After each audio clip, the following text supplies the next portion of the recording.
बांबूची वाडी येथे बाल गणेश मंडळ व शिवप्रेमी ग्रुपने उभारले स्वखर्चाने पिकअप शेड।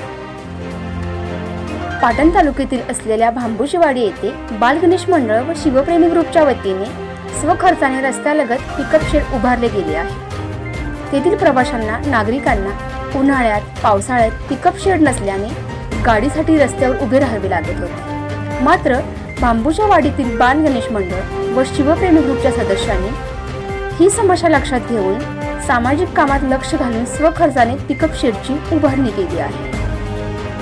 त्यामुळे गावकरी दोन्ही ग्रुपच्या सदस्यांचे आभार मानताना दिसत आहे। पिकअप शेडच्या उद्घाटन प्रसंगी बाल गणेश मंडळ शिवप्रेमी ग्रुपचे सदस्य आकाश शिंदे, शिवसेना विभाग प्रमुख शांताराम शिंदे, सौ मगरे मॅडम, काशीनाथ शिंदे, शिवाजी पाटील, काळे साहेब, जयवंत सुतार व ग्रामस्थांच्या उपस्थितीत हा कार्यक्रम पार पडला।